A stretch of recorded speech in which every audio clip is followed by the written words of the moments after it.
Mordecai lives in the space between what could have been and what never was. His story isn't about victory or loss, but about the quiet ache of almost the lingering feeling that he was always a few steps away from something complete.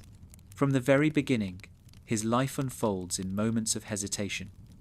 He wants to do the right thing, to grow, to love honestly, but he's constantly caught in the undertow of doubt. For Mordecai, awareness doesn't arrive as a revelation, it creeps in slowly through failed connections, awkward silences, and the echoes of choices he didn't make.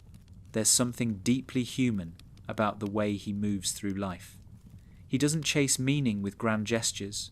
He drifts into it, uncertain, tired, sometimes careless. He doesn't have the courage to destroy his comfort, yet he doesn't have the peace to live comfortably either. This contradiction defines him, the endless push and pull between wanting to change and fearing what that change might cost. Mordecai isn't lazy in the way people think he is. He's exhausted by the weight of potential, by the quiet pressure of realizing he could be more, but doesn't know how.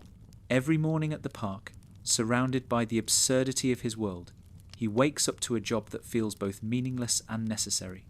The repetition gives him stability, but it also numbs him.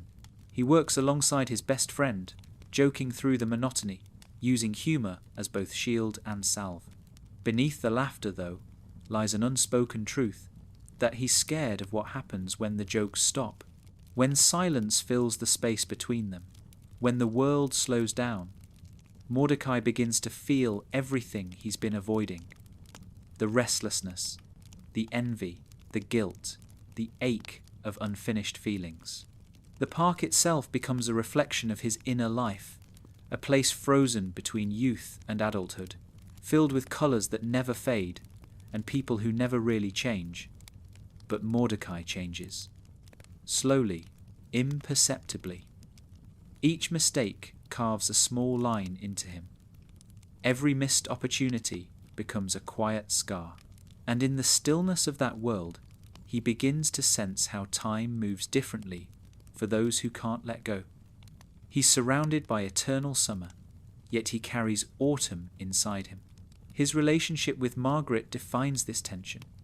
She represents the version of life he always thought he wanted: love, connection, validation.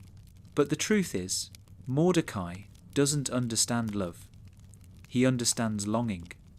He's addicted to the distance between himself and what he desires. He romanticizes the ache more than the reality. Every time he gets close to happiness, he flinches, as if contentment itself is too bright to look at. It's easier to want than to have. It's safer to dream than to stay. Margaret, in that sense, isn't just a person. She's the symbol of everything Mordecai believes he missed. Not because she's perfect, but because she left before he could become who he thought she needed him to be. In the aftermath of that loss, he drifts. He finds other connections, tries to move forward, but regret lingers like static in the background of his life. It hums beneath every joke, every failed relationship. Every night he stares at the ceiling wondering if he's already peaked. Mordecai lives in loops. He keeps repeating the same mistakes, reaching for affection, then retreating when it gets too real. He wants love to heal him, but love only mirrors him. Each relationship becomes a reflection of his inability to face himself. When he hurts others, it isn't out of cruelty. It's because he's still running from the parts of himself he can't forgive. What makes Mordecai's journey compelling isn't that he's unique in his suffering, it's that his suffering is ordinary. He feels what so many people feel when they realize growing up isn't about achieving dreams, but learning to live with the fragments. The moments you thought would define, you often dissolve into memories that ache more than they shine. He isn't special, and that's the quiet tragedy. He's one of millions who thought they'd find meaning in love, in work, in art, only to realize that meaning has to be built, not found. There's a particular kind of loneliness that comes with realizing you're the reason things fell apart. Mordecai knows it well. It isn't the loneliness of being abandoned, it's the loneliness of self-awareness. The moment you see your own flaws clearly enough to understand why someone left, and yet too late to change it, that's the moment when growth begins. But it never feels like growth. It feels like loss, like silence, like standing in the ruins of your own immaturity and realizing that all the people you loved saw something in you that you didn't yet deserve. Mordecai's story isn't a straight line toward enlightenment. It's a spiral. He keeps circling back to the same feelings: guilt, yearning, self-doubt. But each time, he understands them a little more. He starts to see that regret isn't a punishment. It's a teacher. Every failed relationship, every moment of self-sabotage becomes another layer of awareness. He learns that love isn't about being ready, it's about being honest. And honesty, for him, has always been the hardest thing to hold. There's beauty in the way regular show lets him fail quietly. The absurdity around him, the talking gumball machine, the cosmic nonsense, the time-travelling chaos, all of it feels like a metaphor for the internal storm he can't put into words. The show disguises heartbreak as humour, but if you listen closely, Mordecai's laughter always carries a little tremor. It's the sound of someone trying to convince himself that he's fine, that what he lost didn't matter, that time will fix what effort couldn't. But time doesn't fix regret. It just teaches you how to carry it.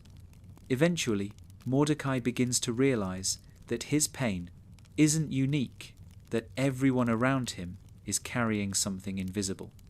Rigby's insecurities, Benson's frustrations, Pop's quiet wisdom, they're all reflections of different responses to disappointment. Some lash out, some withdraw, some smile through it. Mordecai observes them all and slowly learns that maturity doesn't mean getting over your past. It means learning to coexist with it. Regret doesn't vanish when you understand it. It becomes softer, less sharp, like a stone that's been turned in the current for years. You can still feel its weight, but it no longer cuts you. That's what his story is about. Not redemption, but coexistence. He doesn't overcome his flaws. He learns to live beside them. He doesn't fix everything he broke. He forgives himself for being the one who broke it. And that forgiveness, quiet and private, becomes the foundation for everything that comes after. Mordecai stops chasing meaning as something external, in love, in success, in recognition, and begins to find it in the way he treats the world around him. He starts noticing the beauty in small moments, the laughter shared after failure, the quiet evening sky after chaos, the stillness that follows realization. These aren't rewards. They're reminders that life continues even when you don't have it figured out. There's a scene that captures this perfectly. Mordecai sitting in silence after another mistake, the world moving on without him. No music, no grand resolution, just stillness. That's where his philosophy begins. In the acceptance of stillness, the recognition that not every pain demands an answer, and not every regret needs to be healed. Some things just exist, like faint echoes in memory, shaping who you become without ever disappearing. For Mordecai, growth means finally stopping the fight against himself.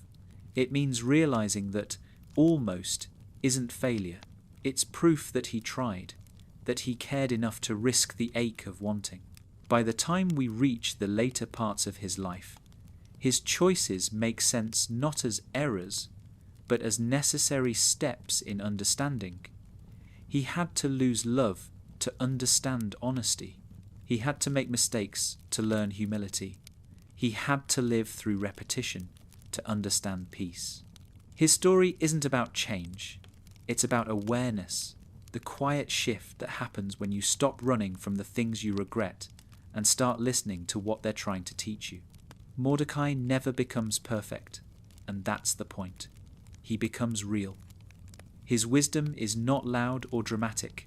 It's worn, in, weathered, and deeply human. He learns to live without closure, to accept that some chapters don't end neatly, that some apologies come too late, and some answers never arrive. But he also learns that peace doesn't require resolution, it only requires honesty.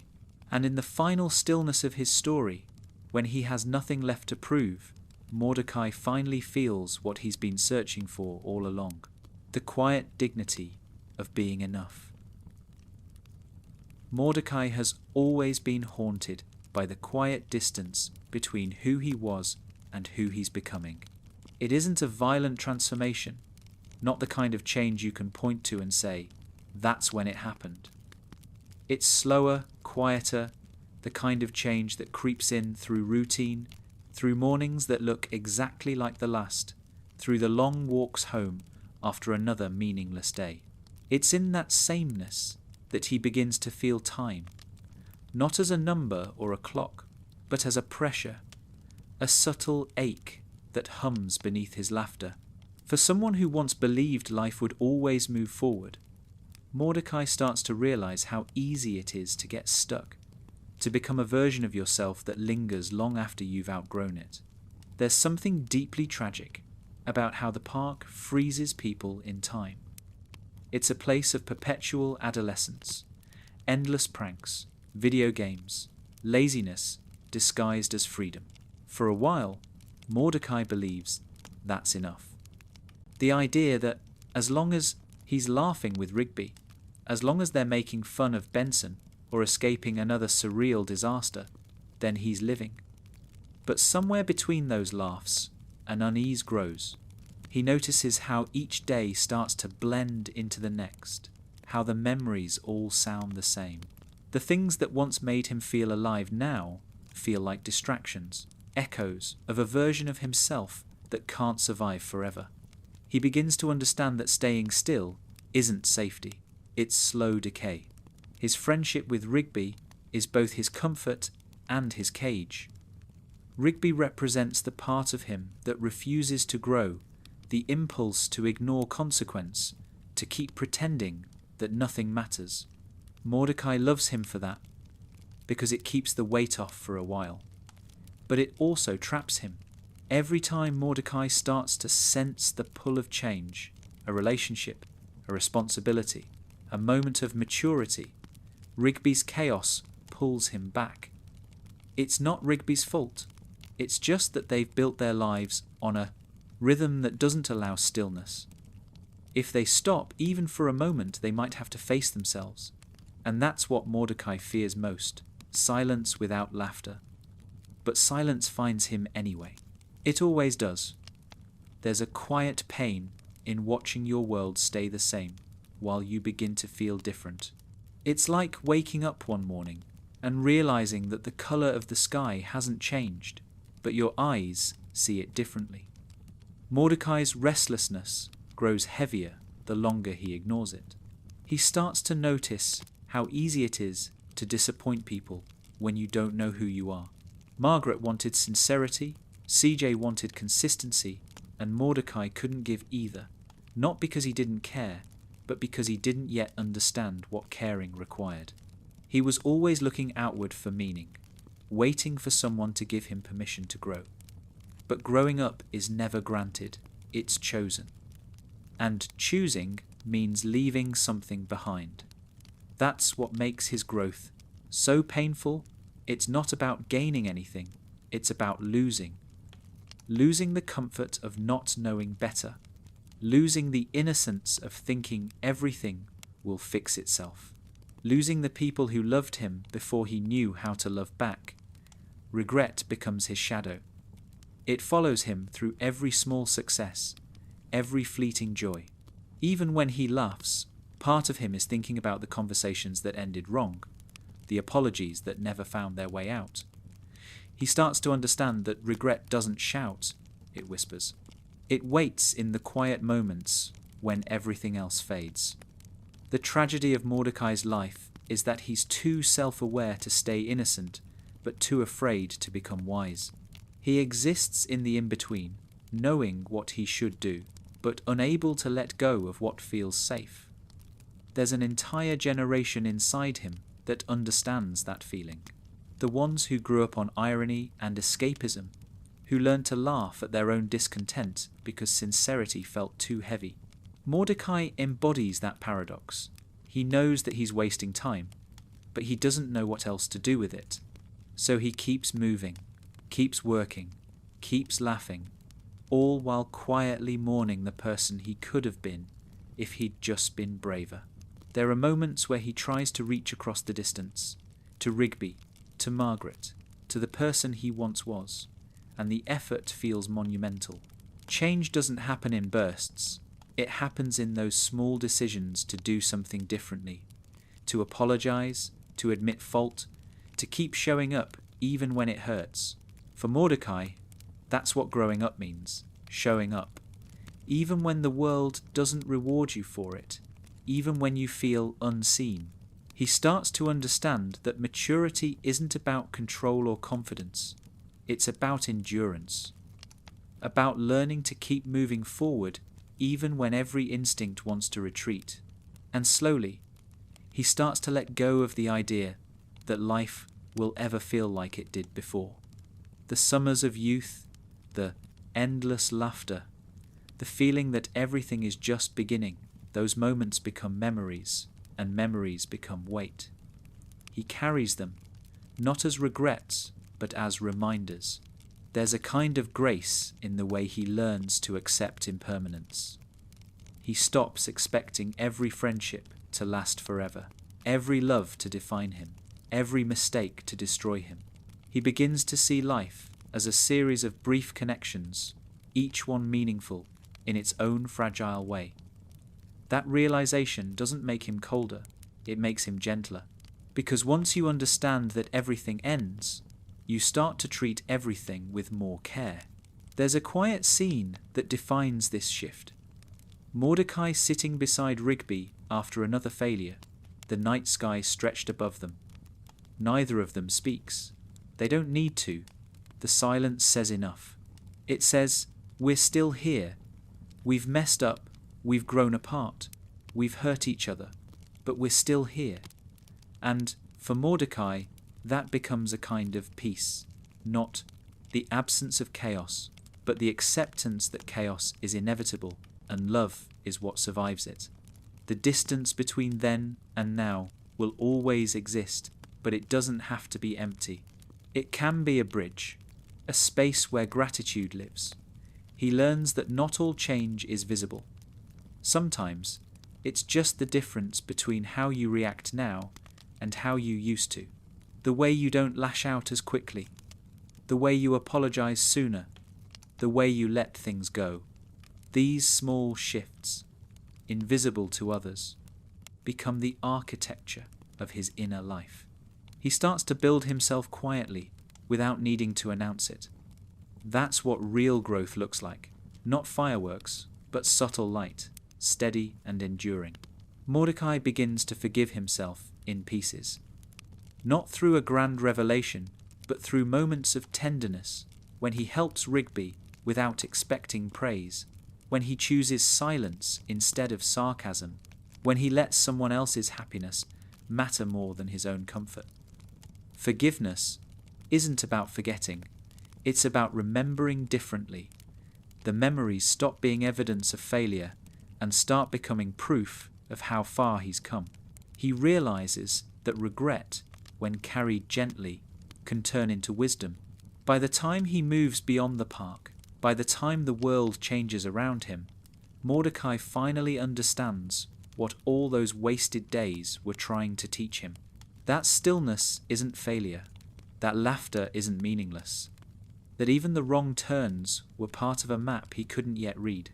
Every mistake carved him into the person he was always meant to become, not perfect, not enlightened, but present, fully awake to the bittersweet rhythm of existence. The distance between then and now doesn't disappear.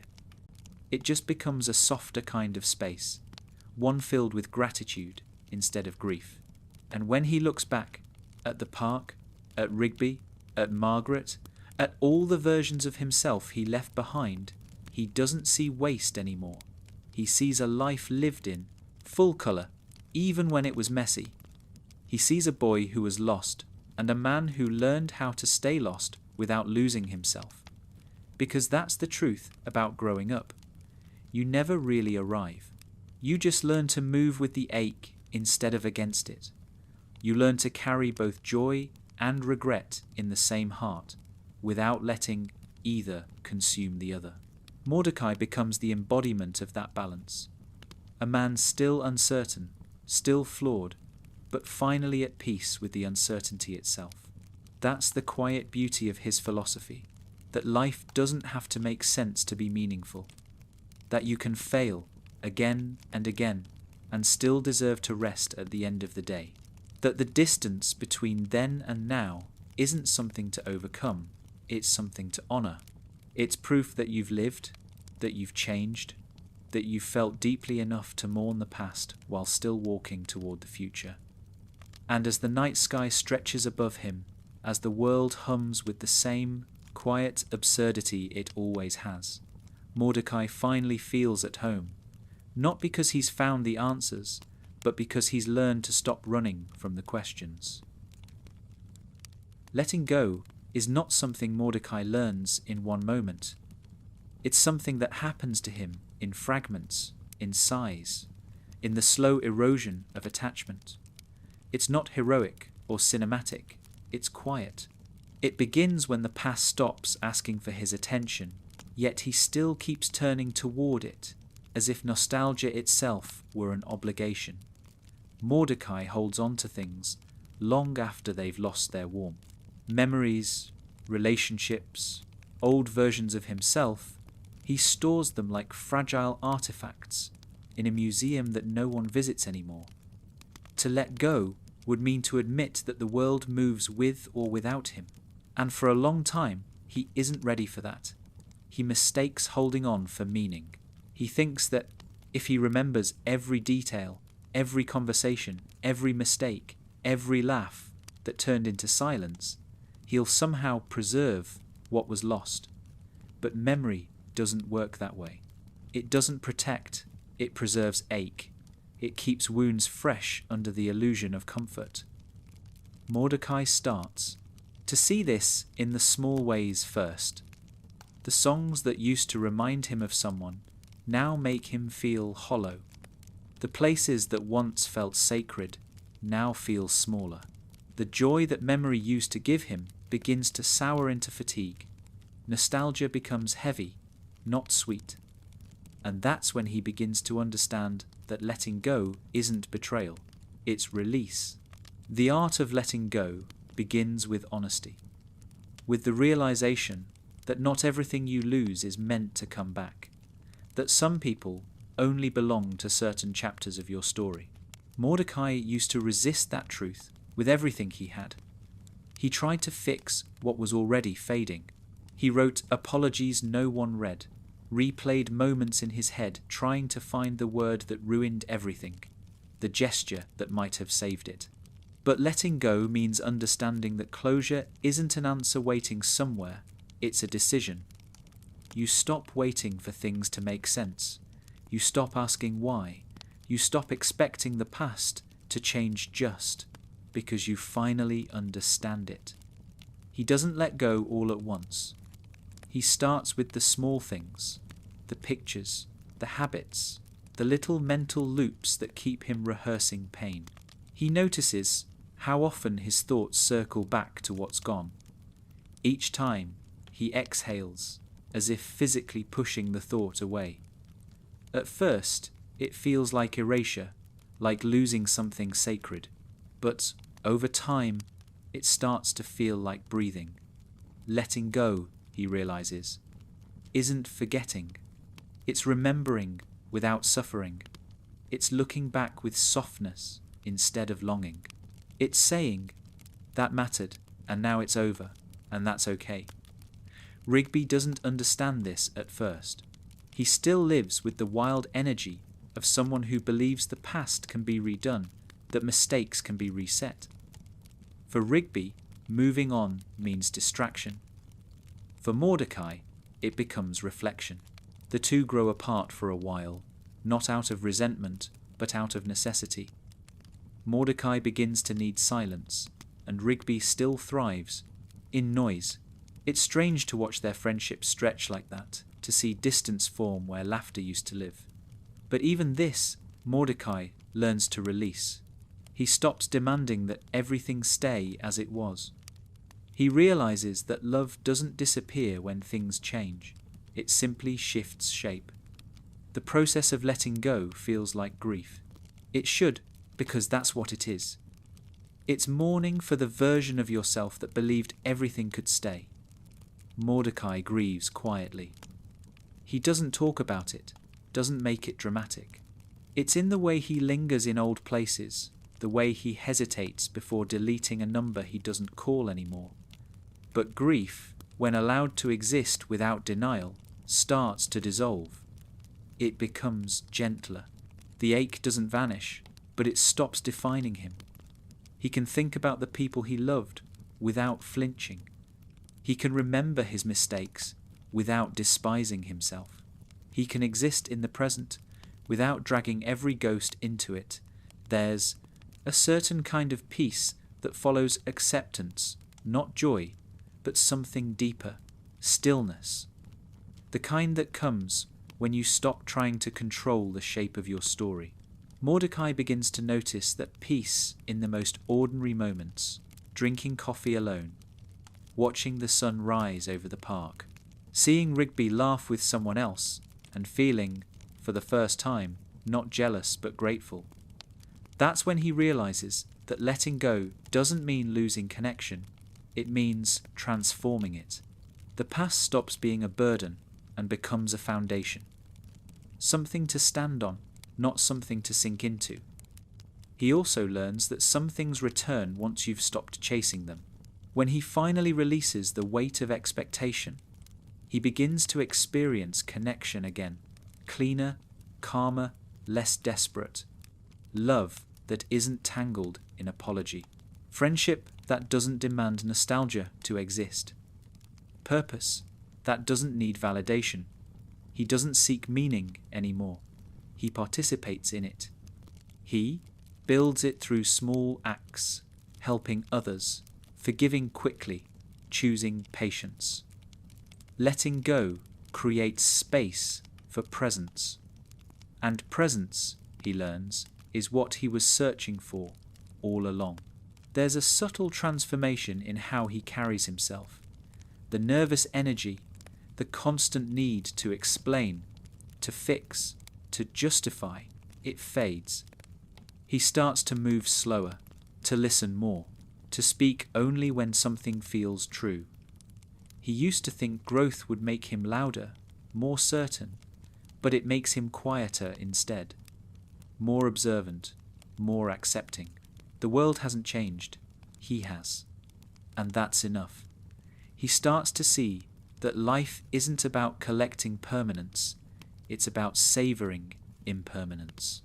Every connection, every moment, is valuable precisely because it ends. One evening, as he looks at the park bathed in the fading light, he feels something unexpected, gratitude. Not for the perfection of his life, but for its imperfection. For every misstep that shaped him, every goodbye that taught him what staying means.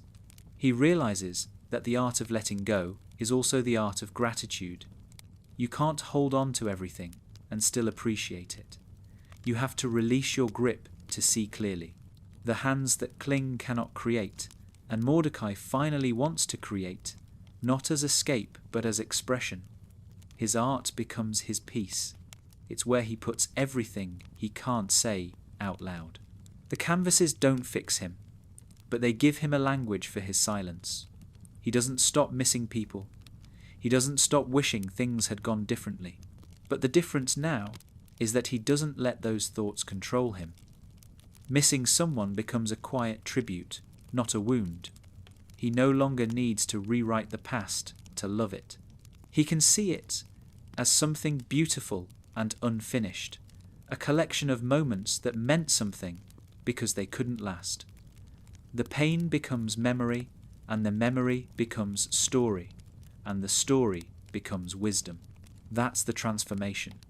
That's letting go. As time moves on, Mordecai learns that healing doesn't mean never hurting again. It means the hurt no longer feels like home. He stops returning to pain just because it's familiar. He starts choosing peace even when it's uncertain, even when it's quiet. Letting go teaches him that not every loss is a void, some are doorways. Some open you up to things you couldn't have seen while clinging to what's gone. The emptiness that follows release is not absence, it's space. And in that space, Mordecai finally starts to breathe fully again. When he sits alone, late at night, the park silent, his thoughts no longer echo like they used to. They drift, light and slow, and he lets them. He doesn't chase them down or turn them into stories. He just watches them pass, like clouds. The sky is the same one that hung over all his mistakes, all his joys, all his years of almost. But it feels different now. Wider, quieter, infinite. Letting go didn't make him smaller. It made him vast. For the first time, he isn't trying to define himself by what he's lost. He's simply here, alive, aware, and free. Letting go isn't something you finish.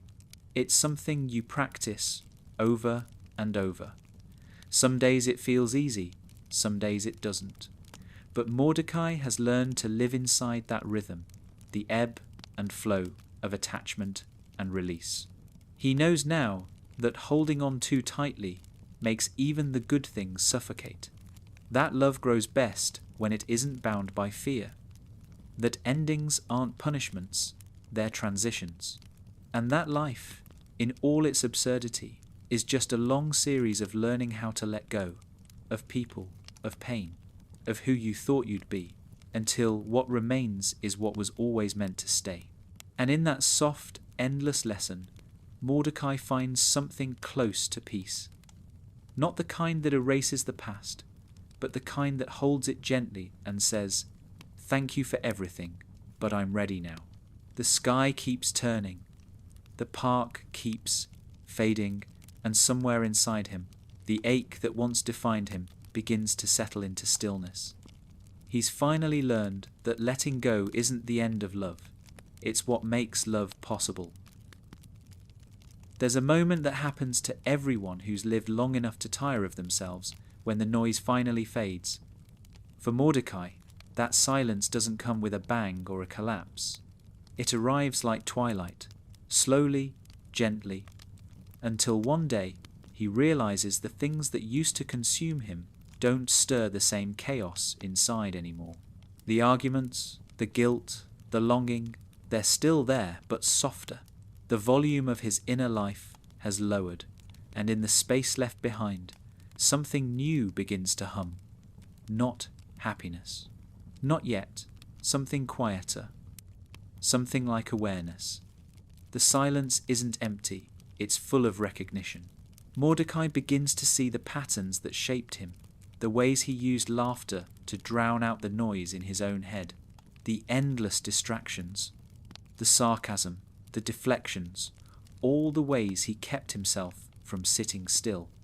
The park had always been a chorus of absurdity, shouting, running, constant motion. He loved it for that.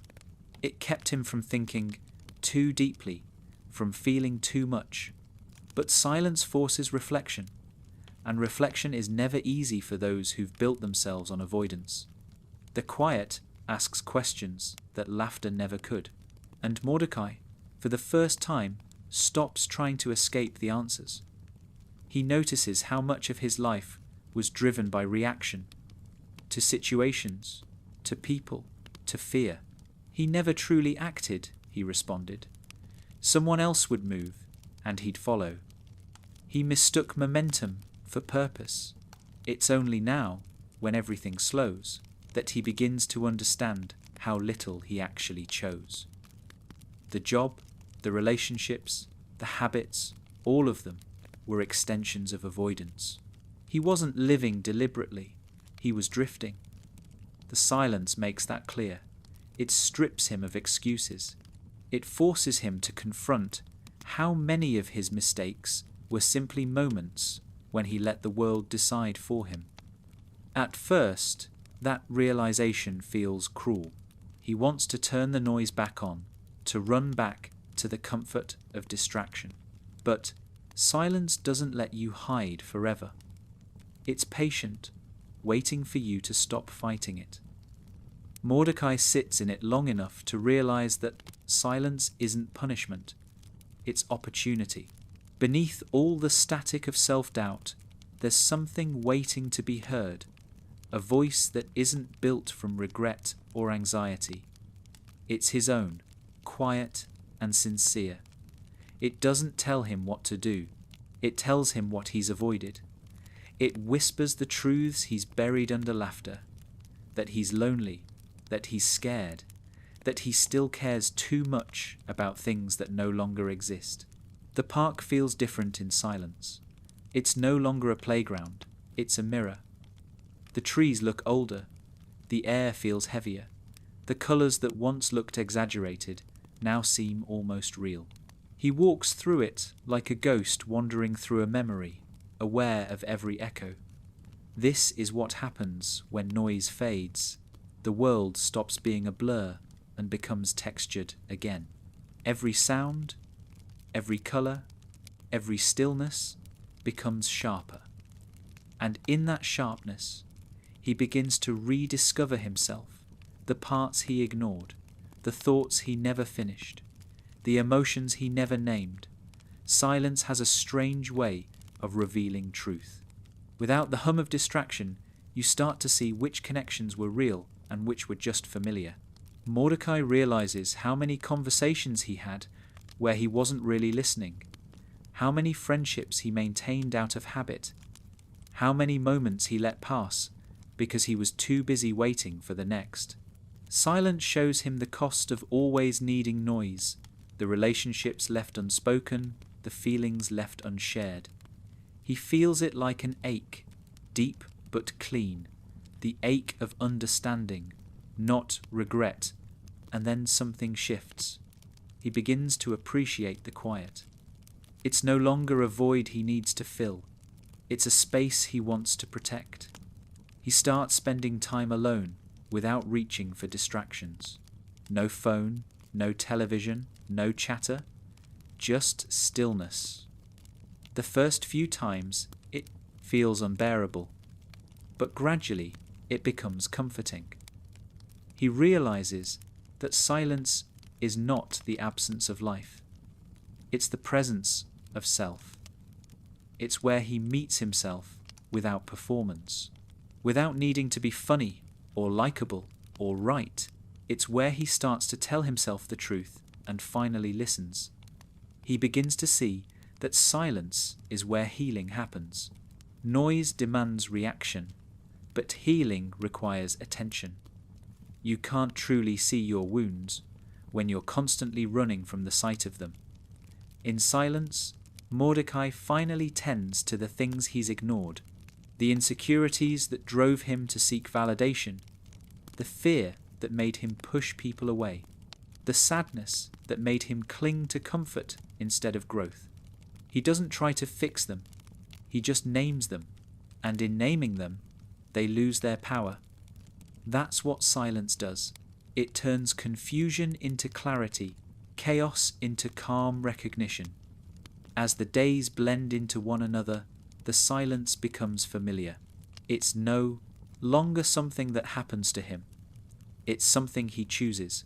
He finds peace in the spaces between noise, in early mornings before anyone speaks, in long walks where his only company is thought, in the quiet hum of the world continuing without him.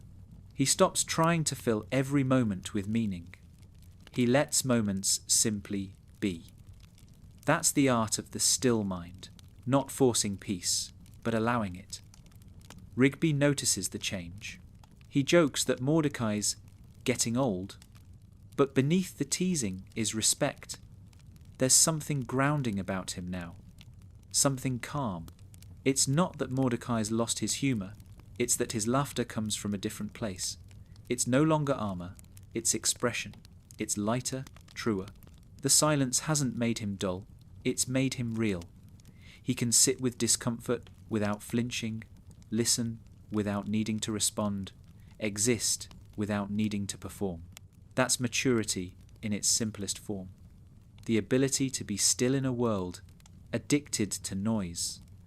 There's a night when he sits outside, the park asleep, the stars indifferent but constant.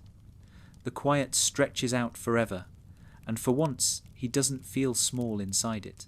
He feels held. The silence that used to intimidate him now feels like belonging. It's as if the world finally stopped asking him to prove anything. He doesn't need to be fixed or forgiven or defined. He just needs to be. He realizes that the noise was never coming from the world, it was coming from him. The endless mental chatter of comparison, regret, anxiety, self-doubt. The silence didn't remove the noise, it taught him how to turn the volume down. Mordecai begins to understand that silence and wisdom are intertwined. You can't learn from life when you're always talking over it. The quiet gives you room to listen, to others, to yourself, to the subtle rhythm of things you once ignored. He sees meaning in simplicity now. A bird landing on the fence, the sound of wind brushing through trees, the breath between sentences. These small, unnoticed details become sacred. They remind him that existence doesn't need grandeur to be profound. It just needs attention. In that silence, he starts to forgive the noise that came before.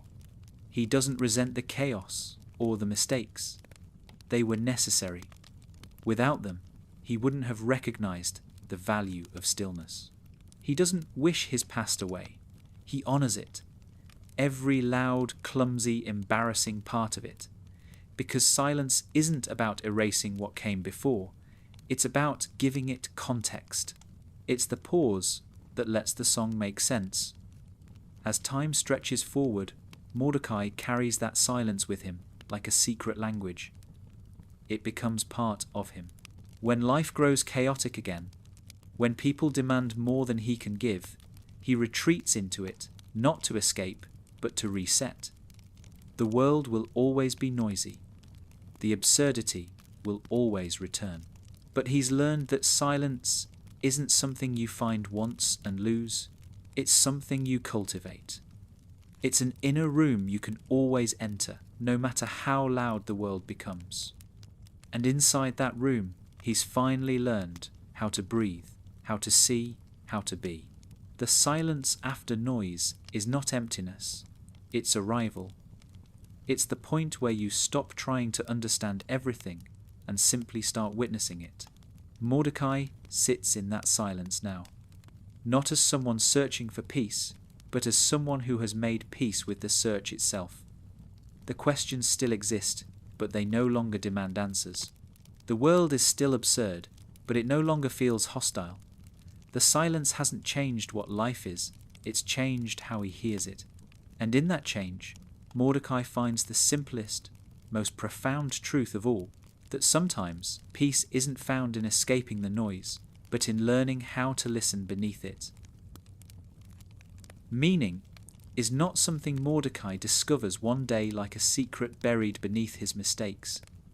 It doesn't arrive in revelation or reward.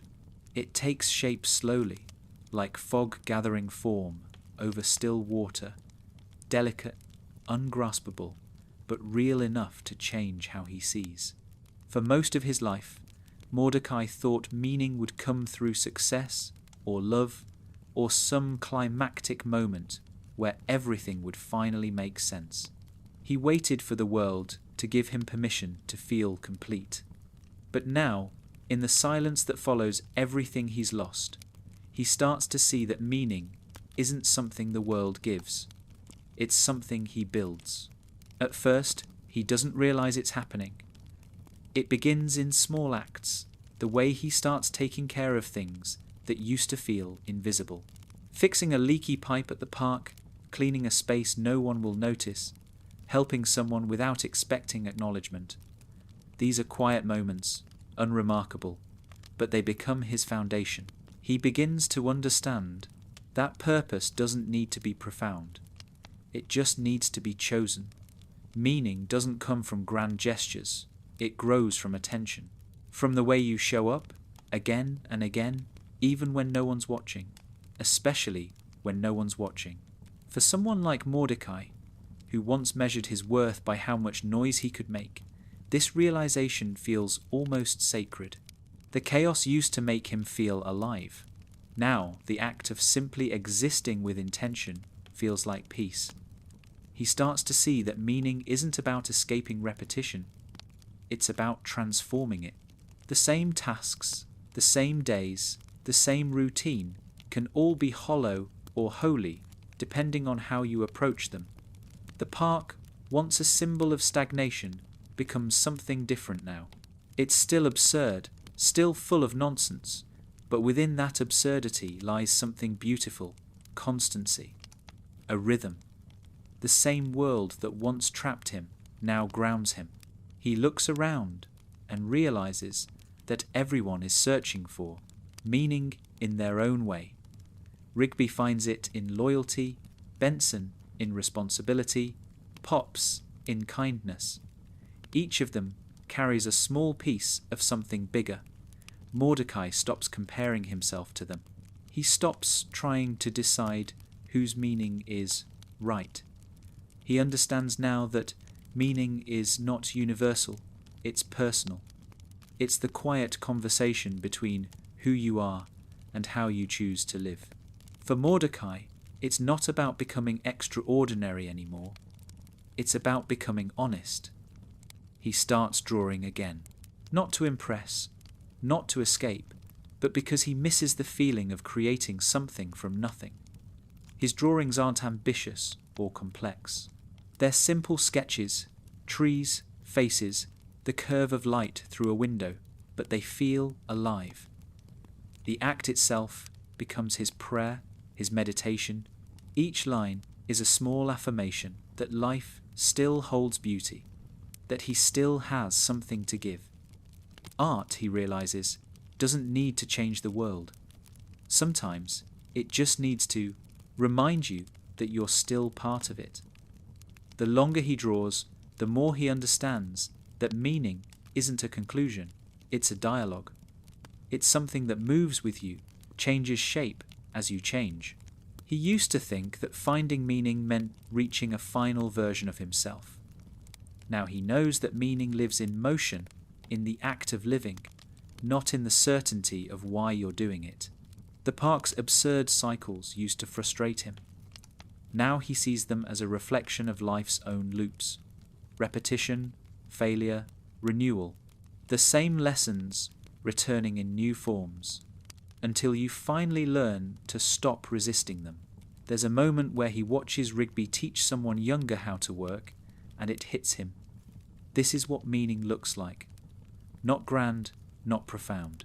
Just one person passing something on, quietly, unknowingly. The world doesn't need constant reinvention. It needs care. Mordecai sees how every simple act, every repair, every kindness, every shared silence connects into something larger.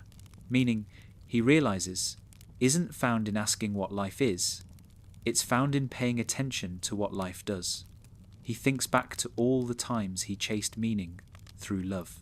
Through Margaret, through CJ, through the idea that someone else could make him whole. But meaning built on someone else's presence was always fragile. It collapsed the moment they left. Now he sees that love isn't the source of meaning, it's an expression of it. It grows out of the life you already nurture. The people who enter it don't complete you, they share the space you've already built. That understanding doesn't make love smaller, it makes it freer. It allows him to love without clinging, to care without fear of loss, meaning also begins to reveal itself through failure. The same mistakes that once haunted him start to feel instructive. Every wrong turn led him closer to awareness. Every loss stripped away something unnecessary. He begins to feel gratitude for the very things he used to regret. Because without them, he wouldn't have learned to look at the world with such gentleness. Pain becomes part of his vocabulary, not as something to avoid, but as something to translate. Meaning, he realizes, is made from what remains after you've stopped fighting the inevitable. He spends more time alone, but it's not loneliness anymore. It's solitude, the difference between absence and presence. He learns to sit in stillness without craving distraction. The silence that once felt suffocating now feels fertile. Ideas come softly, not as demands, but as invitations. He stops forcing himself to be productive. He starts being receptive instead. Meaning isn't a mountain to climb. It's a current to move with. You don't conquer it, you surrender to it. Sometimes he still feels lost. Sometimes he still wakes up wondering what he's supposed to do with his life. But the panic that used to follow those questions doesn't come anymore. He's made peace with not knowing. The mystery itself becomes beautiful. Maybe meaning isn't supposed to be permanent. Maybe it's supposed to change, to grow with you, to slip through your fingers so you can keep reaching. Maybe the purpose of life isn't to define it, but to participate in its unfolding, to keep showing up, even when you don't understand. As time moves forward, Mordecai begins to see meaning everywhere. In the way the park looks different at dawn, in the way Rigby's laughter still fills the air, in the way the wind passes through trees like a sigh that's been waiting for years to be heard. The world hasn't changed. His perception has. Meaning was never missing. He was simply too distracted to notice it. Awareness doesn't make life easier. It makes it deeper. It makes every small thing shimmer with quiet importance. Even the absurdity, even the chaos, becomes part of the pattern. He realizes something profound in its simplicity. Meaning doesn't exist without impermanence. The things that matter only matter because they end. The park, the friendships, the laughter, they're all temporary, and that's what gives them weight. If life lasted forever, nothing would feel sacred. The fragility is what makes it beautiful. Mordecai finally stops trying to preserve everything. He lets it flow through him, trusting that every moment, even the painful ones, contribute to something whole.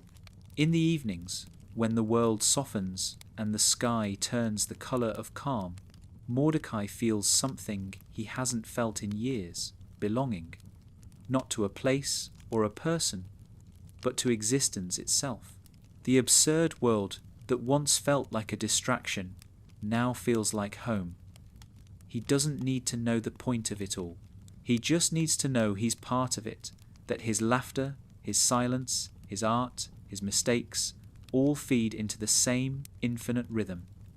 That realization fills him with a quiet awe, the kind that doesn't need to be spoken, the kind that simply exists, like light resting on still water. And maybe that's what meaning is, in the end, not a grand revelation, but a soft recognition. The moment you stop asking what life means and start noticing that you're alive, the breath, the wind, the hum of the world continuing, the way the stars look exactly the same, but somehow different now that you've learned how to see. Mordecai doesn't need the answers anymore. The questions are enough. The act of asking is enough. The simple fact that he's still here, that he still feels, still notices, still tries, is enough.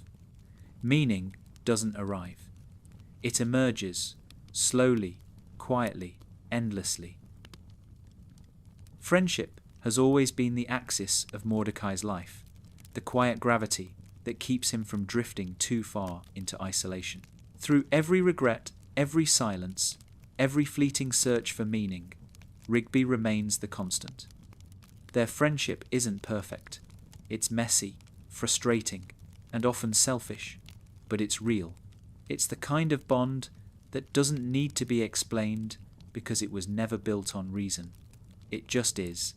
And in that simplicity, Mordecai starts to understand something profound. That friendship, not success or romance, is what truly teaches you how to love without needing control. Rigby was the mirror he didn't know he needed. Every flaw Mordecai saw in Rigby, the laziness, the immaturity, the recklessness, was something he feared in himself. That's what made their friendship both magnetic and volatile. They pushed each other toward joy and destruction in equal measure. When Mordecai was lost in guilt, Rigby would drag him back into laughter. When Rigby lost control, Mordecai would anchor him. For years, that rhythm was enough. But as Mordecai grows, as he learns the quiet discipline of stillness, he starts to see their bond for what it really is. Two people learning how to grow without leaving each other behind. There was a time when Mordecai resented Rigby, when he thought his own failures were caused by the people around him. He blamed the park, the chaos, the immaturity of it all. He told himself he could be more if only he weren't tied down by their shared past. But distance has a way of revealing truth. Over time, he realizes that his resentment was fear of outgrowing the one person who never stopped believing in him. Rigby was his history, his witness, the proof that he hadn't imagined the years that made him who he was. To leave Rigby behind would mean admitting that those years still mattered, even if they're gone. And so he learns not to leave, but to evolve, to let friendship change form the way seasons do, quietly and inevitably. Their bond deepens not through shared excitement, but through shared quiet. The older they get, the less they need to speak to understand each other. There's a comfort in the silence between them, the unspoken understanding that they've both seen too much, failed too often, to need explanations. They've become each other's witnesses. Every laugh, every loss, every awkward apology sits between them like a shared language. When Rigby messes up, Mordecai doesn't lecture him anymore. He just looks at him with that tired affection that says, "I get it, I've been there too." That's what true friendship becomes. Not a promise of perfection, but a place where your flaws are understood before you speak. Friendship, Mordecai learns, isn't about similarity, it's about endurance. It's about standing beside someone long enough to see them change, and still choosing to stay. It's not always easy. There are moments when their paths diverge, when one is ready to move forward and the other isn't. Those moments used to break him, used to make him feel like distance meant failure. Now he knows better. Distance isn't the opposite of closeness, it's part of it. Love that's built on presence alone crumbles when tested by time. Real connection can survive silence, absence, even change. Rigby becomes proof of that, a reminder that growth doesn't always mean leaving. Sometimes it means staying differently. There's an unspoken sadness in watching your oldest friend become someone new. Mordecai feels it in quiet flashes, when Rigby starts making wiser choices, when his childishness softens into warmth. The part of Mordecai that once needed to protect Rigby now has to learn to let him stand alone. It's humbling, even painful, to realize that you're no longer the one holding everything together. But it's also beautiful, because growth that happens together doesn't mean symmetry, it means acceptance. Mordecai learns to step back, to watch, to support from the edges. Friendship becomes less about fixing and more about witnessing. Rigby, in his own way, saves Mordecai from the weight of his self-seriousness. He refuses to let life become too heavy, even when it demands gravity. There's a lesson in that, in how joy can be its own form of wisdom. Mordecai used to think maturity meant abandoning laughter. Now he sees that laughter is what keeps you human when understanding becomes too heavy. Rigby doesn't know it, but he teaches Mordecai the most important truth of all, that peace doesn't mean stillness without laughter, but harmony between stillness and joy. Without Rigby's noise, Mordecai's silence would have turned into isolation. Their friendship survives because they learn how to hold space for each other's contradictions. Rigby never stops being chaotic, and Mordecai never stops overthinking, but they both learn how to coexist within that difference. They stop trying to fit each other and start learning how to understand. That shift transforms everything. Arguments that once ended in bitterness now end in laughter. Apologies come easier. Pride becomes smaller. The gravity between them no longer pulls them down. It keeps them balanced. It reminds them that even when everything else fades, relationships, ambitions, places, friendship can remain steady. Over the years, Mordecai realizes that friendship is the purest form of love because it doesn't demand transformation. It allows it. Friends don't need you to be anything other than what you are in that moment.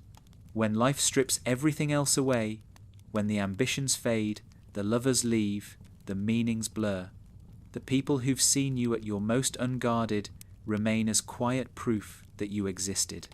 Rigby becomes that proof for Mordecai, not as a symbol of the past, but as a companion in the present, the one who still laughs at his old jokes, still calls him out when he's full of it, still reminds him that growing up doesn't mean growing apart. There's something spiritual in the way they learn to appreciate each other's presence. Friendship becomes a ritual, the shared coffee, the quiet acknowledgement, the way a glance can replace a whole conversation. It's not about nostalgia anymore. It's about gratitude. They've outlived the chaos, survived the absurdity, and somehow still managed to find comfort in each other's company. Mordecai realizes that friendship isn't something you have. It's something you keep tending, gently, the way you tend a fire. Not too much fuel, not too little, just enough care to keep it alive. Sometimes, late at night, when the world feels unbearably still, Mordecai thinks about all the people who've come and gone, the loves that burned bright and disappeared, the dreams that faded, the mistakes that lingered, and then he thinks about Rigby, still there, still ridiculous, still himself. It makes Mordecai smile, not because everything turned out perfectly, but because something endured. Friendship is the quiet thread that ties his entire story together, the one relationship that never asked him to be more than he could be. And in a life defined by longing and regret, that kind of acceptance feels like grace. As he grows older, Mordecai begins to notice something subtle. Friendship doesn't just comfort him, it changes how he understands life itself. He realizes that meaning doesn't come from solitary reflection alone. It comes from connection, from the way two lives, when shared, create something larger than either could alone. Every joke, every memory, every shared silence becomes part of something eternal. The gravity of friendship, he realizes, is what holds everything else in orbit. Without it, life drifts apart. With it, even the absurd becomes bearable. In the quiet twilight of his story, Mordecai looks at Rigby and sees not just a friend, but a reflection of time itself, imperfect, loyal, endlessly forgiving. He realizes that friendship, like time, doesn't need to be understood to be real. It just needs to be felt. The gravity between them has changed, softened, matured, but it still pulls them toward the same center, toward laughter, toward memory. toward the fragile comfort of being known. And that, Mordecai realizes, is the truest kind of peace. Not solitude without noise, not love without loss, but friendship that endures both. The gravity that keeps you from floating away, even when the world keeps spinning. Forgiveness doesn't begin with an apology. It begins with exhaustion, the deep kind, the one that comes from carrying anger long enough to realize it's heavier than the pain that caused it. For Mordecai, forgiveness was never natural. He clung to guilt the way some people cling to memories, like proof that what happened mattered. Every mistake, every regret, every word he wished he hadn't said, he kept close. He thought he owed the world remorse, as if constant self-punishment could somehow rewrite the past. But time doesn't negotiate. It moves forward whether you've made peace with it or not, and eventually he grew tired. Not of caring, but of hurting. That's where forgiveness began for him, not as grace, but as surrender. He didn't forgive himself because he suddenly felt he deserved it. He forgave himself because he couldn't bear the noise of self-blame anymore. Guilt had stopped being moral. It had become habit. It wasn't teaching him anything new, only repeating what he already knew, that he could have done better, that he should have been kinder, that love deserved more than what he gave. But remorse, left too long, hardens into identity. You stop being someone who feels sorry and become someone who is sorry. Mordecai had been that person for years.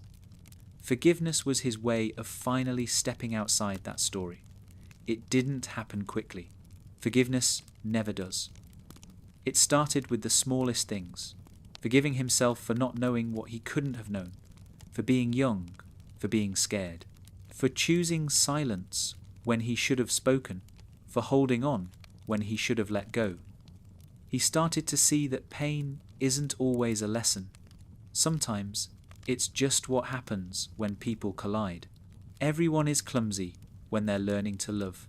Everyone breaks something they didn't mean to. That's not evil, it's human. And the more he allowed himself to believe that, the less shame held him. Forgiving others came later. It's harder, because you can't control what they do with it. Some people never apologize, never change, never even remember what they did. Forgiveness, Mordecai learns, can't depend on justice. It has to depend on choice. To forgive someone doesn't mean excusing them. It means freeing yourself from the weight of what they took. It means saying, I won't let your absence define me anymore. It means moving on without the need to be understood. That's the hardest part, letting go of the need to be seen as right. Margaret was the hardest to forgive, not because she wronged him, but because she reminded him of everything he wasn't ready for. He had turned her into an idea of love, of validation, of redemption. When that idea collapsed, he didn't just lose her. He lost the version of himself that felt worthy in her eyes. It took years before he could remember her without the ache of what if. When he finally did, it wasn't because he stopped caring, it was because he realized love doesn't disappear when it ends. It changes form. It becomes gratitude. He could look back and say, thank you for being part of my becoming, instead of, why didn't it work? Forgiving Rigby came quietly too. There were times when Rigby's impulsiveness had hurt him, when the chaos went too far, when jokes turned into cuts, when friendship blurred into frustration. But forgiveness, when it finally arrived, didn't need a conversation. It showed up in laughter, in the way they could remember old fights without tension, in the way time itself had softened everything sharp. The past didn't vanish, it just lost its edge. That's what forgiveness does. It dulls the blade of memory. It doesn't erase it, it makes it safe to hold. And then, of course, came the hardest forgiveness of all, the one no one talks about, forgiving life itself, for not going as planned, for the dreams that fizzled out, the timing that never aligned, the people who couldn't stay. Mordecai had spent so long believing life owed him, meaning that all the struggle would add up to something clear and fair. But life isn't a ledger, it's weather. It comes and goes, gentle one moment, brutal the next. You can't make peace with life by understanding it. You make peace by forgiving it, for being chaotic, unfair, beautiful, indifferent. And once you forgive life, you can finally start living it. There's a particular moment that captures this transformation. Not dramatic, not loud. Just Mordecai sitting by himself, staring at an old drawing he once thought was a failure. He looks at it and realizes it wasn't bad, it was honest. It was what he could make at that time, with the heart he had then. That's what forgiveness is, the ability to look back at who you were without contempt, to see your younger self not as an embarrassment, but as an attempt. Every choice, every mistake, every heartbreak was an attempt, and that deserves compassion, not punishment. The quiet work of forgiveness changes how he sees everything. He becomes slower to judge, gentler in his reactions. He starts to understand that everyone carries invisible weight, everyone's doing the best they can with the awareness they have. That doesn't excuse harm, but it makes hatred harder to sustain. You can't cling to anger when you understand that the person who hurt you was also trying to escape their own pain. Forgiveness doesn't deny accountability. It acknowledges the shared fragility beneath it, the human mess of it all. Rigby notices the change in him. He says Mordecai seems lighter, calmer, and he is. Forgiveness doesn't erase the past, but it stops it from living in your muscles. It releases the tension you didn't even know you were holding. It lets laughter come easier again.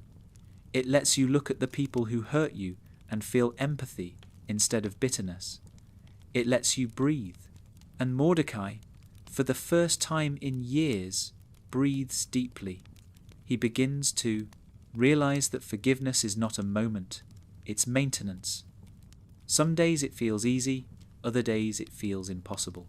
Some mornings he wakes up full of peace, others with the ache of old memories pressing against his ribs. But he no longer sees those bad days as failure. Forgiveness isn't permanent, it's practice. You have to keep choosing it. You have to keep reminding yourself that compassion is stronger than resentment, that empathy doesn't make you weak, that peace is something you have to tend to, the way you tend to friendship or love, gently, repeatedly, without expectation. As he grows older, forgiveness becomes less about specific people and more about the shape of existence itself. The small injustices, the misunderstandings, the random cruelties of the world, they used to make him bitter. Now they make him quiet. He sees how little control anyone really has, how easily fear and confusion turn people into versions of themselves they don't recognize. The more he understands this, the less interested he becomes in judgment. Forgiveness doesn't make him naive, it makes him realistic. He doesn't expect the world to be kind, but he chooses to be kind within it. That's his rebellion. There's a strange peace that comes when you stop needing to be right. Mordecai finds that peace one evening, sitting beneath the dim light of his old house, listening to the hum of life continuing around him. The world feels softer, less defined by opposites. No villains, no saints, just people, all stumbling through the same fog, all hurting and healing at their own pace. It's not forgiveness as conclusion, it's forgiveness as understanding. The awareness that everything, the mistakes, the beauty, the endings, were never meant to make sense. They were just meant to happen. And maybe that's enough. Maybe forgiveness isn't about closure at all. Maybe it's about making room for life to keep moving, even when it hasn't apologized. Maybe it's about trusting that the world is doing its best to become itself, just as he is. Mordecai doesn't need to forget what happened. He just needs to stop reliving it. He doesn't need to fix everything. He just needs to stop believing everything was broken. The past can stay where it is now, behind him, still visible, but no longer in control. When he finally closes his eyes that night, he feels something he hasn't felt since before everything got complicated, a quiet affection for the world, imperfect, unresolved, but alive. Forgiveness, he realizes, isn't about making peace with others. It's about remembering that you were always trying. That's enough. That's always been enough. There comes a point in Mordecai's life where movement stops meaning progress. He spent so many years trying to get somewhere, out of the park, out of his mistakes, out of his own head, that stillness once felt like failure. But there's a quiet kind of wisdom that arrives only when you stop running, when you stop chasing growth and start allowing it. For Mordecai, that wisdom arrives late, gently, like sunlight through half-closed blinds. It doesn't demand attention. It waits for him to notice. Stillness, he learns, isn't the absence of motion. It's motion turned inward. It's the difference between being stuck and being settled. For most of his life, he confused the two. The park was filled with noise, laughter, movement, but none of it moved him closer to himself. He had been spinning, not evolving. When the chaos faded and he found himself alone with his thoughts, it was silence that first felt unbearable. But in time, that silence became sanctuary. He realized that the world had never asked him to run, only to pay attention. He begins to see stillness everywhere, in the way the trees sway without rushing, in the rhythm of the park's quiet afternoons, in the way the sun sets without ceremony. Everything alive seems to move at its own patient pace. Only he had been sprinting, desperate to prove his own worth to a world that wasn't keeping score. Stillness teaches him the futility of that kind of struggle. You can't outrun emptiness. You can only turn toward it and learn its language. And when you do, you realize it isn't emptiness at all, it's space. At first, staying still feels like doing nothing, and doing nothing feels wrong. He's been trained by time and guilt to believe that meaning must be earned through effort. But slowly, he learns that peace doesn't require productivity. Sometimes, the most profound thing you can do is to stop interfering, to let the world unfold around you, to listen without intent, to breathe without demand. The art of staying still, he realizes, is not laziness, it's participation without control. It's what happens when you trust that life knows how to move even when you don't. Mordecai's art begins to reflect this new rhythm. His drawings become slower, simpler. He stops trying to capture what things look like and starts trying to capture how they feel. A shadow stretched across a floor. The gentle slope of a friend's smile. The stillness before laughter. His lines lose their urgency and gain honesty.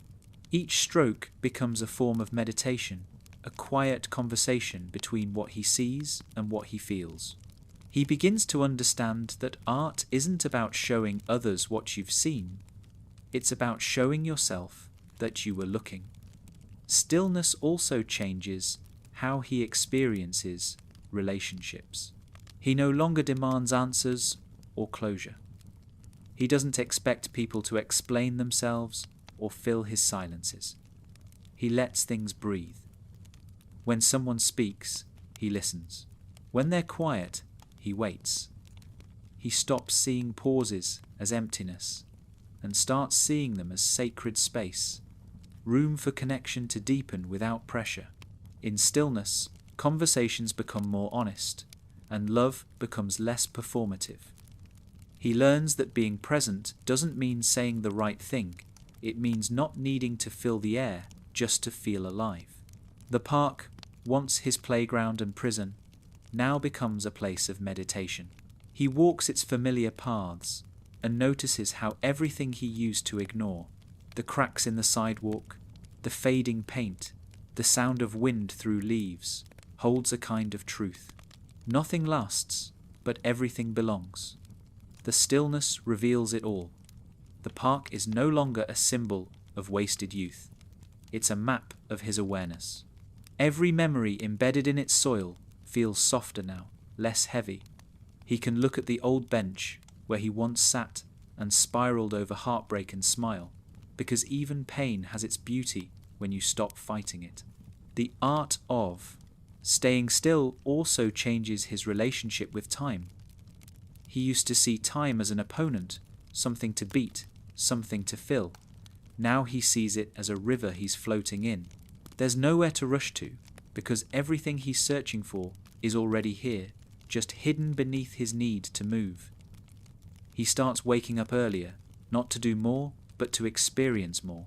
The way morning light hits the kitchen, the quiet before the city stirs, the small, unnoticed details that remind him that life is happening in every second, not just in the moments we deem important.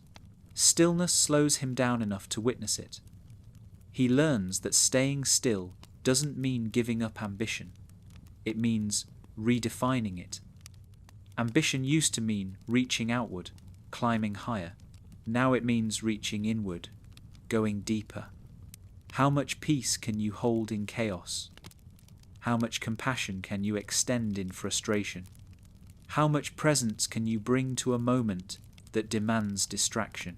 These are the new challenges that shape him, invisible, internal, yet more difficult than any he faced before.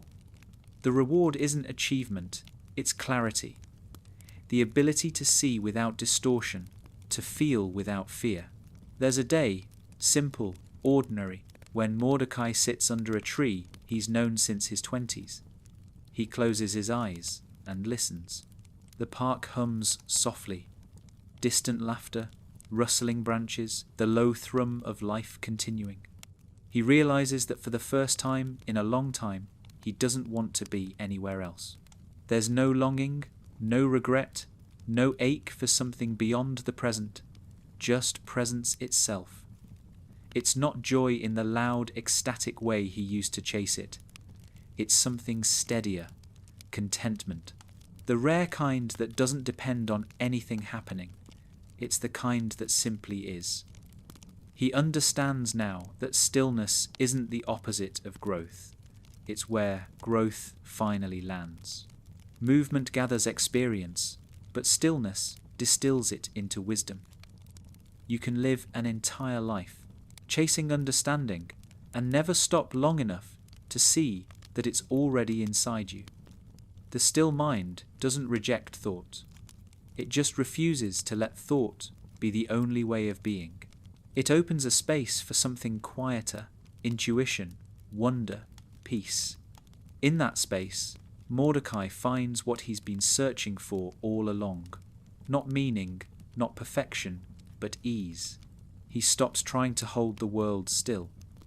He lets it move around him, the noise, the change, the endings, and he remains grounded. The art of staying still has taught him that peace doesn't come from controlling the waves, but from learning how to float. The storms still come, but they don't shake him the way they used to. He no longer fears being alone with his thoughts, because he knows they're just weather passing through. He's not the sky full of storms, he's the space that holds them. And when he finally looks back at everything, the heartbreak, the mistakes, the absurdity of all those years at the park, he doesn't feel regret anymore. He feels gratitude for the noise that taught him silence, for the chaos that led him to stillness, for the restlessness that pushed him toward peace. He understands that every version of himself was necessary to arrive here in this moment, in this quiet, breathing world.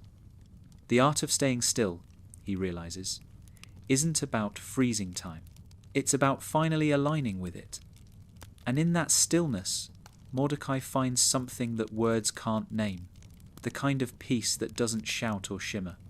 It hums, it waits, it simply exists, like him. Mordecai once believed that art was a way to escape the world. When things went wrong, when feelings tangled into knots too heavy to name, he'd draw.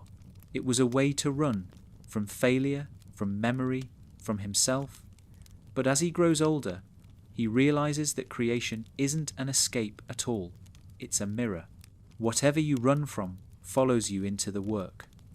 Every line, every color, every silence between strokes holds a trace of who you were when you made it.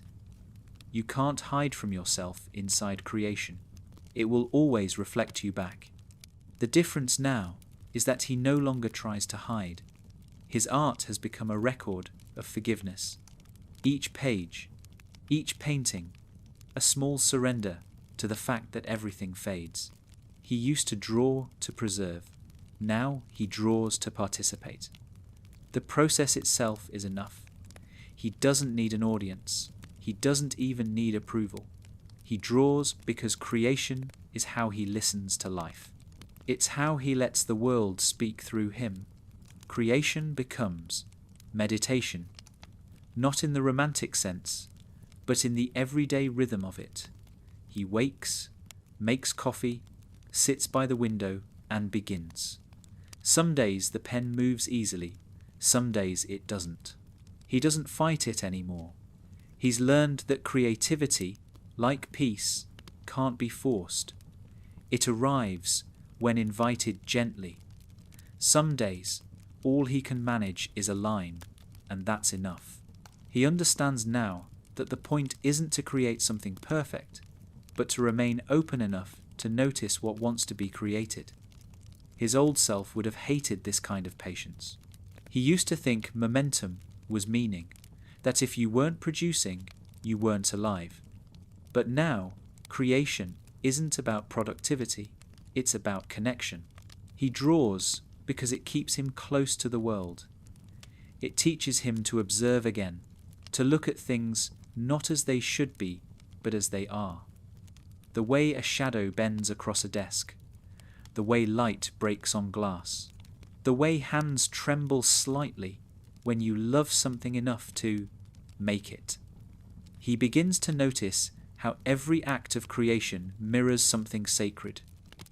A plant breaking through the soil, a sunrise painting the same sky it will later erase.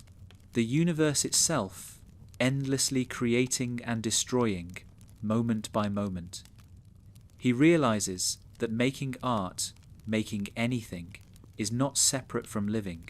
It's the same motion, the same willingness to engage with impermanence, to build, knowing it will crumble, to express, knowing it will fade. That's the echo of creation, not permanence, but participation. Sometimes he revisits old drawings. He looks at the jagged lines, the uncertain strokes, the forced symbolism.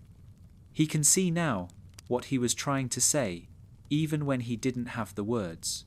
Every imperfect sketch becomes evidence of a conversation between past and present selves. He doesn't judge the older work anymore. He just listens to it. The echo of who he was vibrates softly through each line, and he smiles. Not because it was good or bad, but because it existed. Because he tried. That's what creativity becomes. An ongoing attempt. Every act of creation is a question asked gently into the universe. Am I still here? And every response, every finished page, every half-drawn image is the same quiet answer. Yes, you are. He starts to see creativity in everything, not just in art, but in the way people speak, move, live.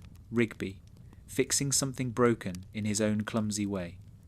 Benson finding new ways to lead without losing his temper. Even Skips, in his timeless silence, teaching through presence.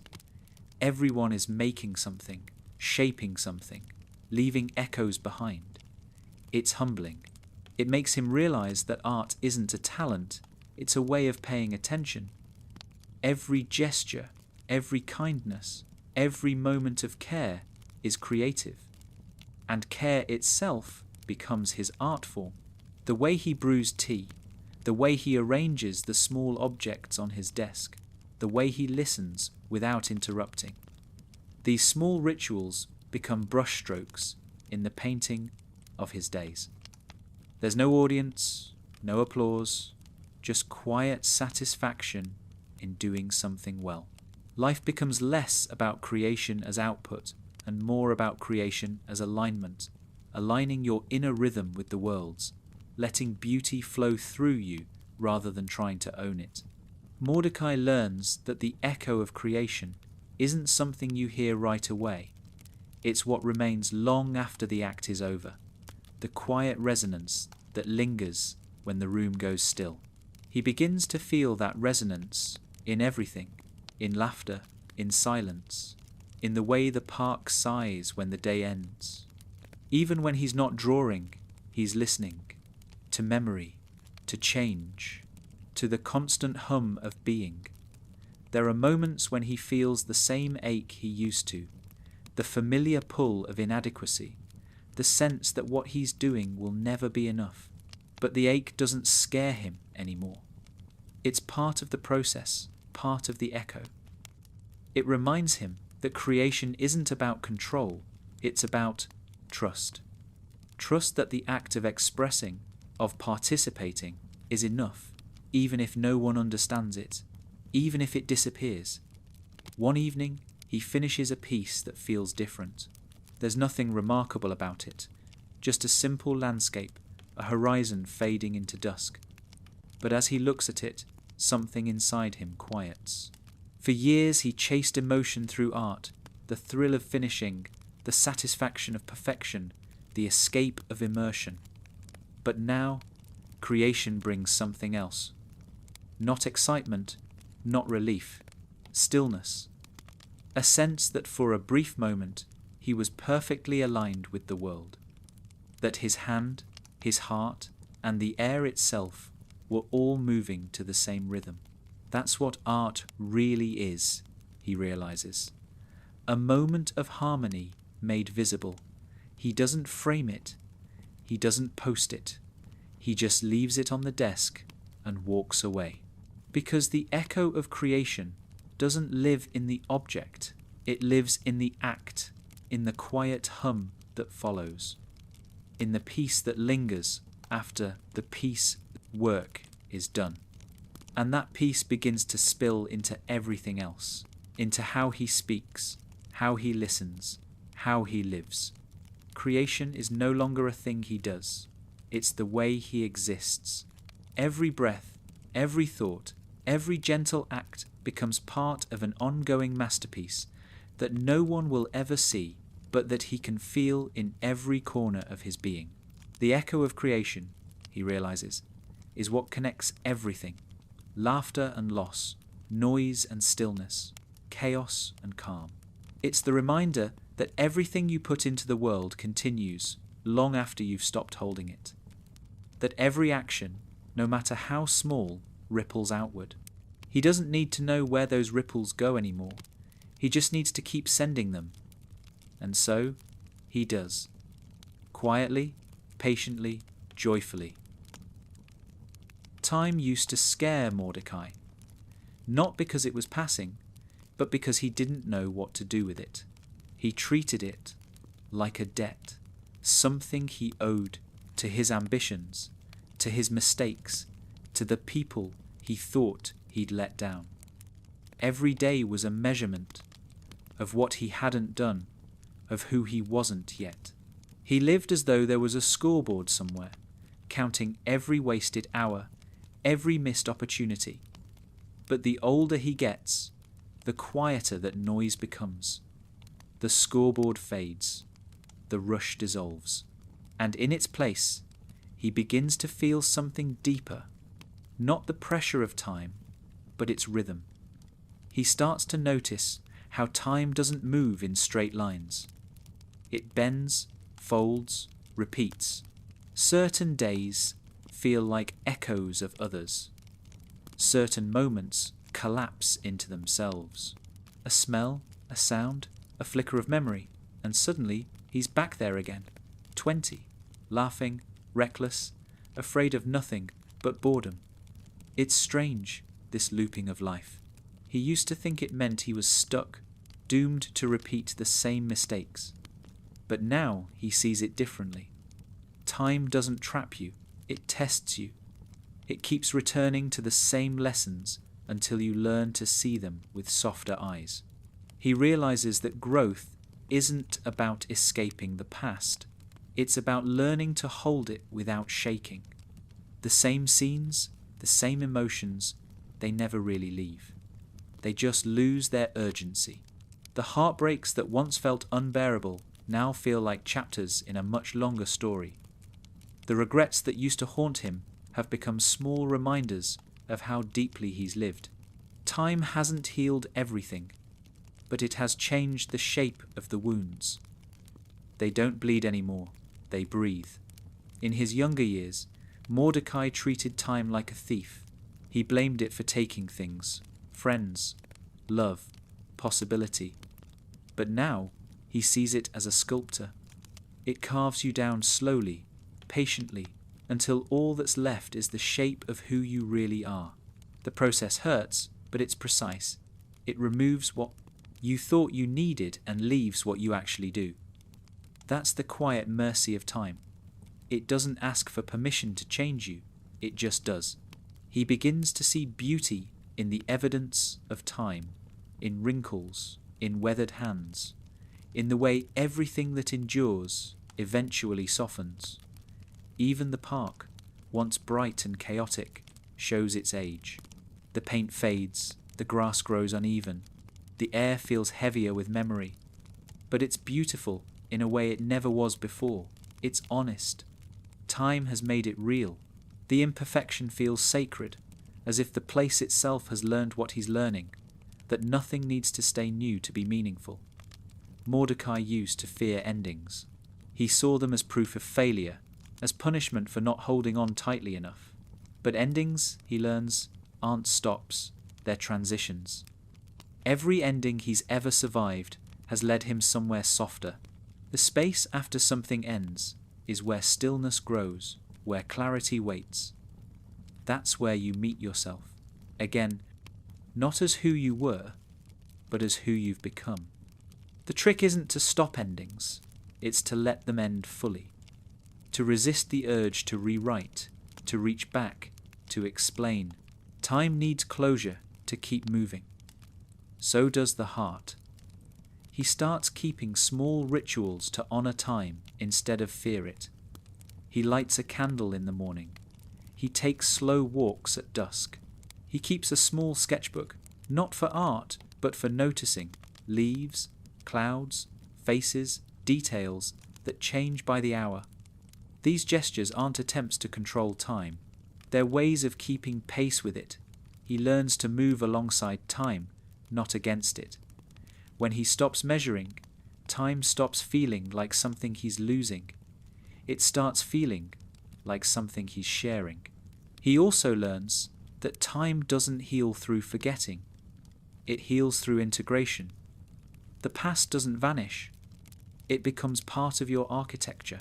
The laughter, the heartbreak, the mistakes, they all live quietly beneath your skin, shaping how you see, how you listen, how you love. Mordecai realizes that every version of himself still exists inside him. The impatient teenager, the confused adult, the searching artist, none of them disappeared. They've just grown quieter, folded into the man he's become. Time doesn't erase you, it collects you. There's a quiet comfort in that realization. It means you're never really too late to be yourself, because every version of you has been waiting for this one to arrive. It means you haven't wasted time, because even your detours taught you how to see. Every wrong turn was part of the map. every pause was part of the rhythm. Time isn't a straight path toward meaning. It's a spiral. You keep meeting yourself from different angles until one day you realize that every point on the spiral is the same center viewed from a new perspective. Mordecai stops wishing he could go back. He starts wishing he could stay longer, not in any specific moment, but in this one. He begins to notice how easily life slips past when you're too busy measuring it. How many sunsets he missed while thinking about tomorrow.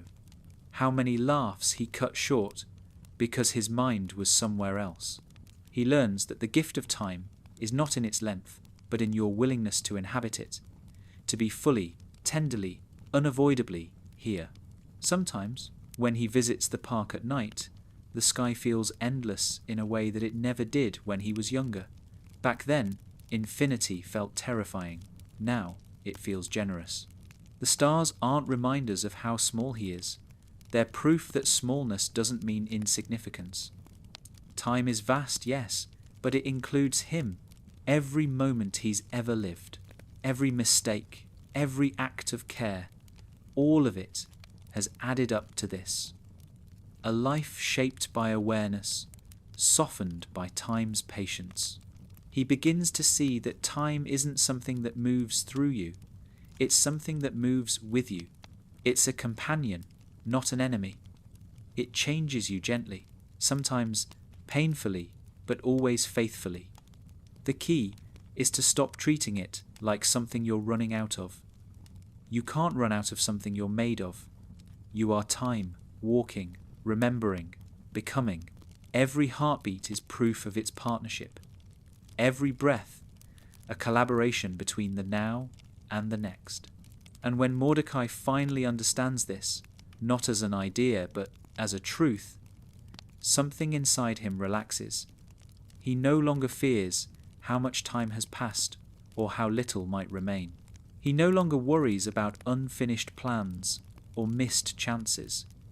Everything feels exactly as it should be, imperfect, impermanent, alive.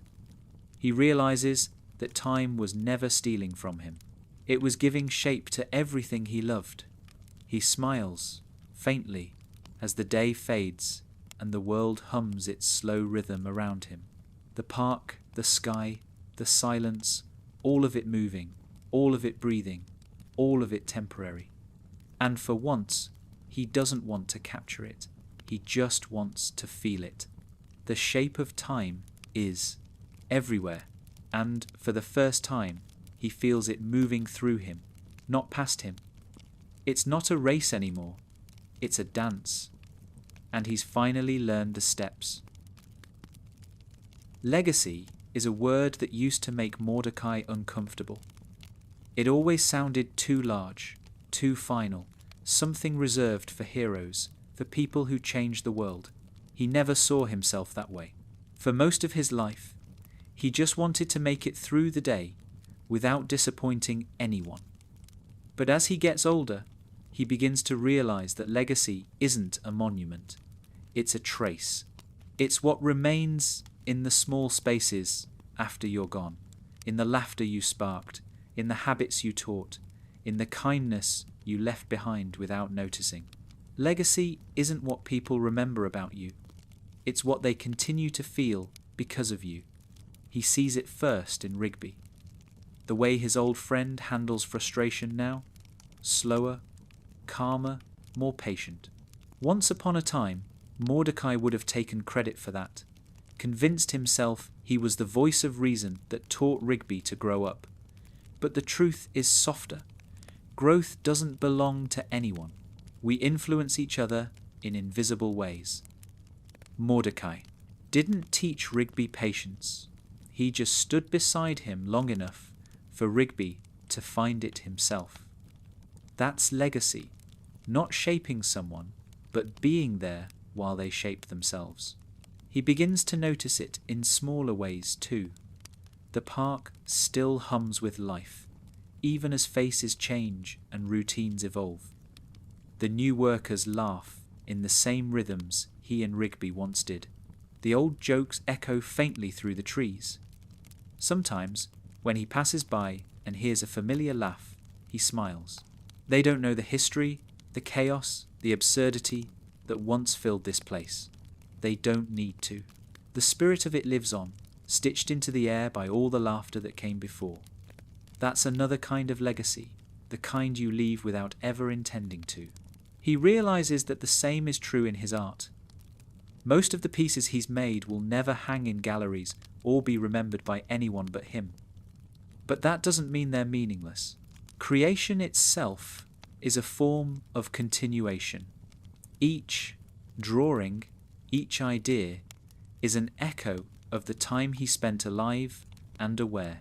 When he's gone, those small echoes will still exist somewhere, maybe not as objects, but as influence, as memory, as vibration. He doesn't need them to be seen to matter. The act of creating was its own legacy.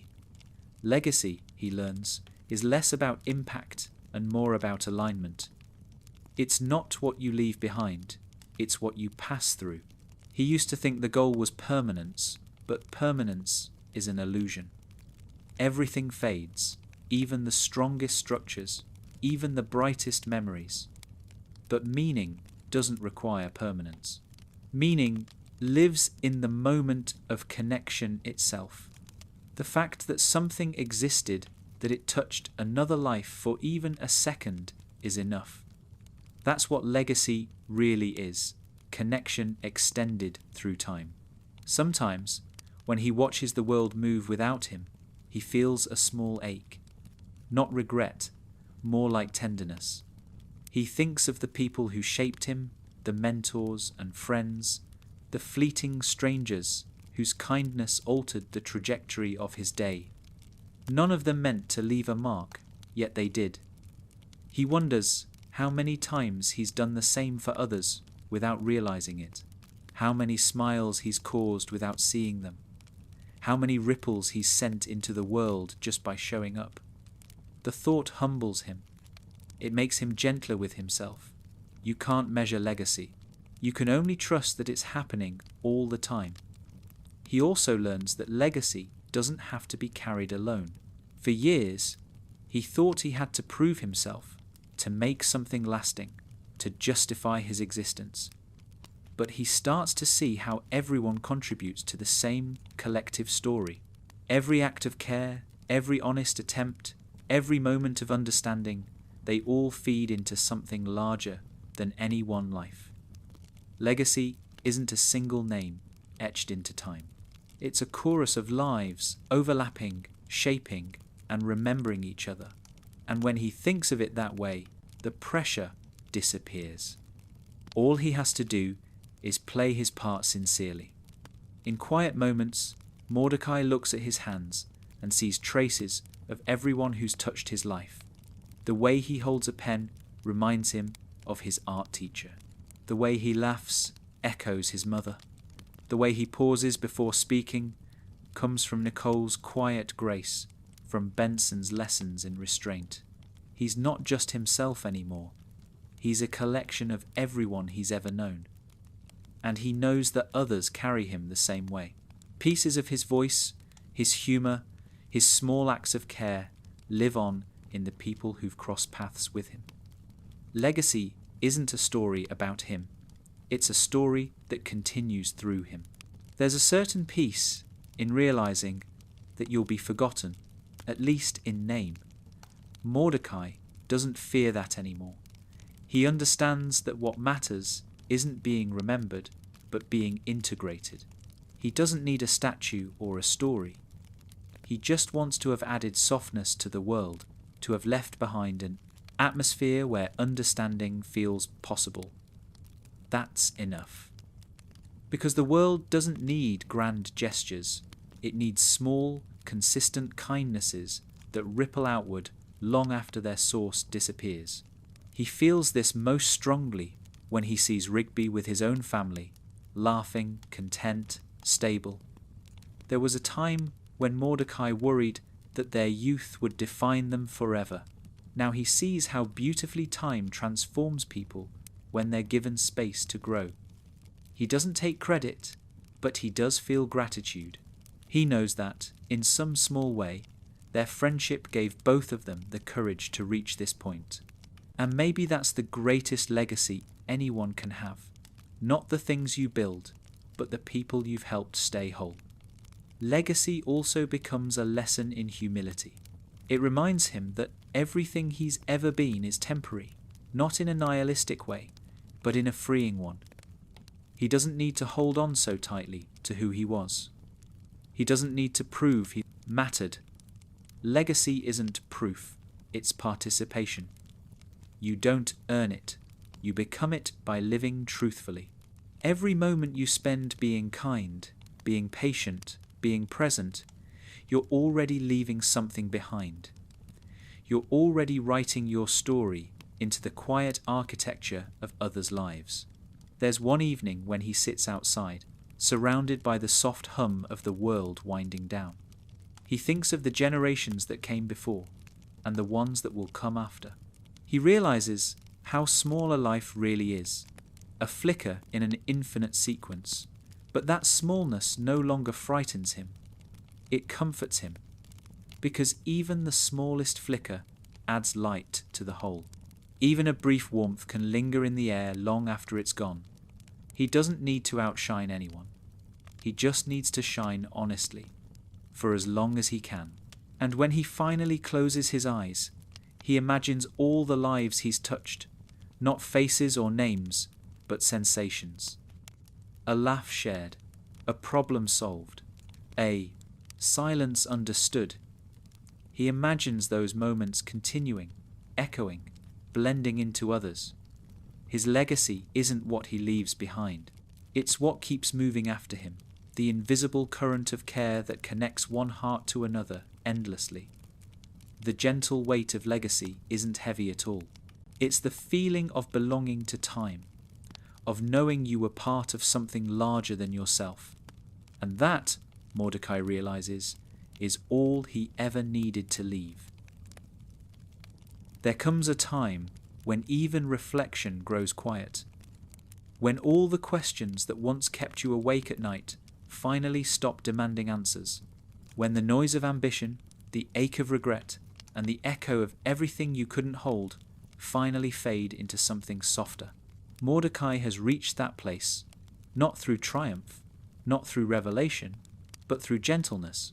He has spent his whole life learning how to see clearly, and now, as the years stretch behind him like a long exhale, he realizes that clarity isn't about understanding everything.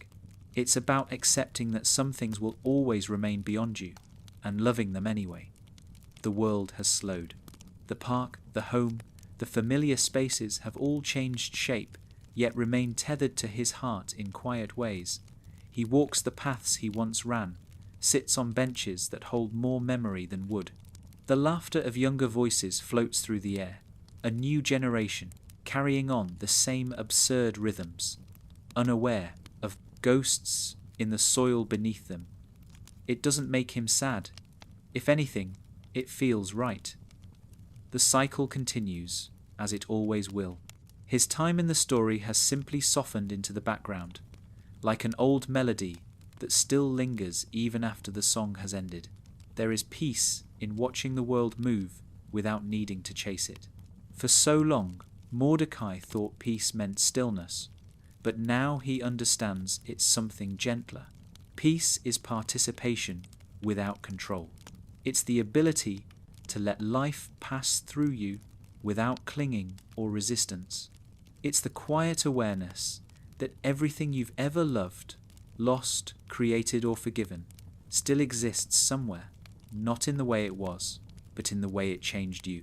He wakes early now, before the Sunday. The mornings feel like a gift he no longer takes for granted. He doesn't rush to fill them.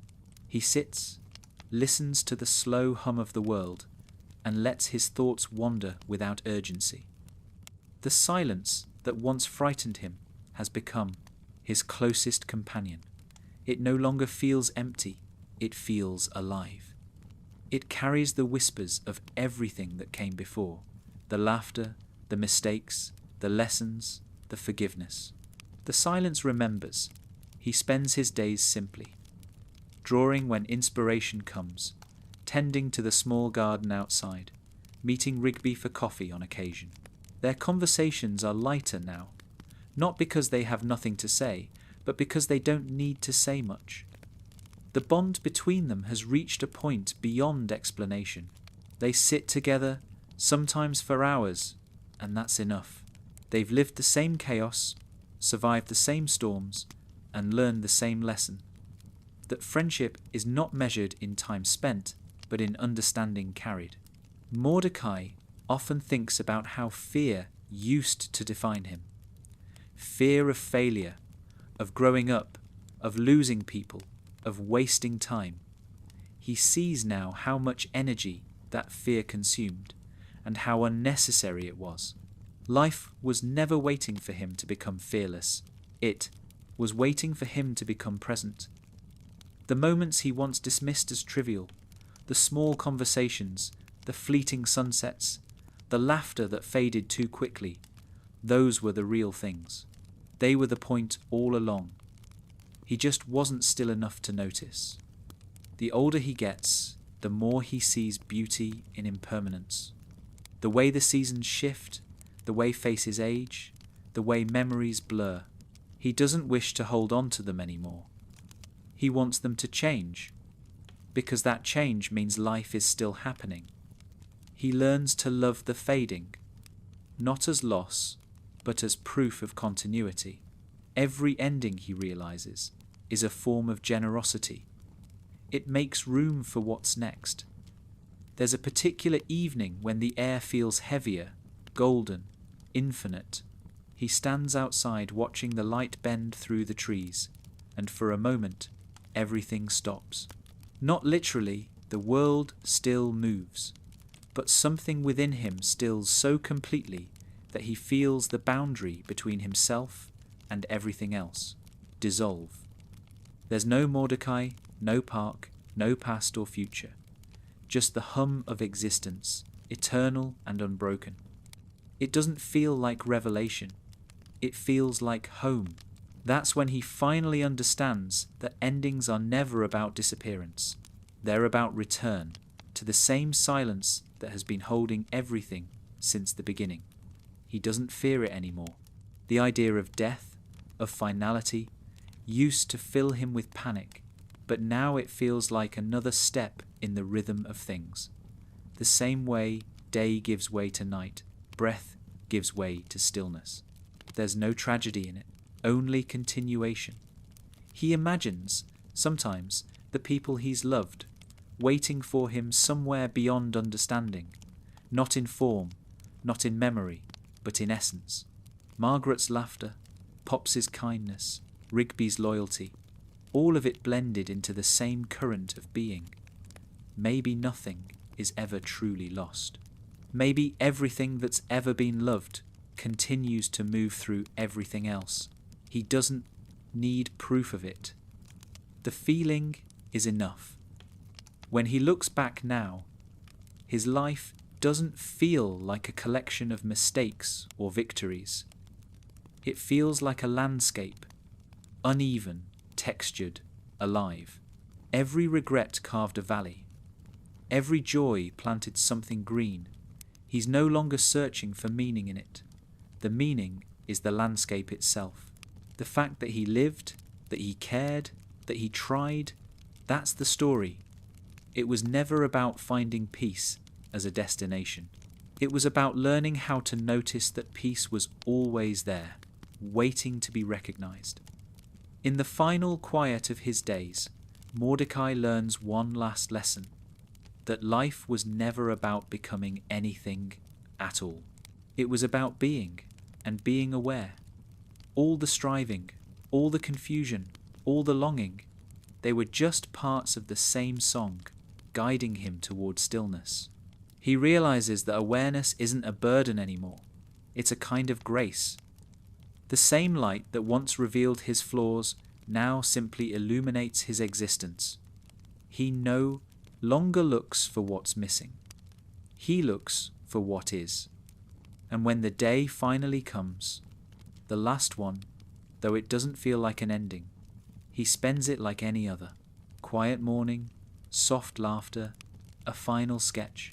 He watches the sky turn the same blue it's always been, hears the faint sound of wind through the trees, and smiles.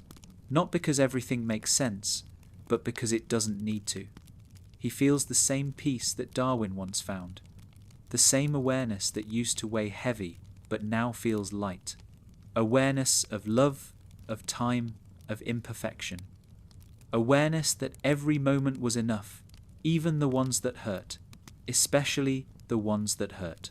When the night settles, Mordecai closes his eyes and exhales. The world continues, absurd, beautiful, unending. Somewhere, laughter rises again. Somewhere, the park hums. Somewhere, another story begins. And that, he thinks, is perfect. Because the peace in the ending isn't about finality. It's about knowing that you were here, fully, honestly, awake, and that everything keeps going, just as it should.